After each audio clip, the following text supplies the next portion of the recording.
சொல்ற 7 பாயிண்ட்ஸ் இருந்துச்சுன்னா ஜெர்மனில பப்ளிக் யூனிவர்சிட்டியில உங்களால படிக்க முடியும். இந்த 7 பாயிண்ட்ஸ் உங்ககிட்ட இருந்துச்சுன்னா you are eligible for public university. என்னென்னு பாக்குறீங்களா?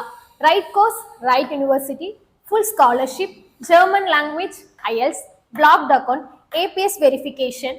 அங்க இருக்க பாப்புலரான கோர்சஸ் என்னன்னு பாத்தீங்கன்னா IT, mechanical, automobile, robotics, science and research and safe visa பார்த்தும் பண்ணிக்கலாம். ஸோ உங்க ப்ரொஃபைலை அனலைஸ் பண்ணி உங்களுக்கான ரைட் கோர்ஸ், ரைட் யூனிவர்சிட்டியை நாங்கள் செலக்ட் பண்ணி கொடுத்துருவோம். அங்க நீங்க எலிஜிபிளா இருந்தா உங்களுக்கு ஃபுல் ஸ்காலர்ஷிப் கிடைக்கும். தென் ஜெர்மன் லாங்குவேஜ், ஐஎல்ஸ் லாங்குவேஜ் கத்துக்கணும், ஐஎல்ஸ் கிளியர் பண்ணணும். பிளாக்ட் அக்கௌண்ட்ஸ், உங்க லிவிங் எக்ஸ்பென்ஸை இந்த அக்கௌண்ட்ல நம்ம காமிக்கணும். ABS verification, ABS verification it's a mandatory academic verification. உங்களுக்கு ஸ்டூடெண்ட் விசா இஷ்யூ பண்றதுக்கு முன்னாடி இந்த verification is important. These are the popular courses: IT, Mechanical, Automobile, Robotics, Science and Research.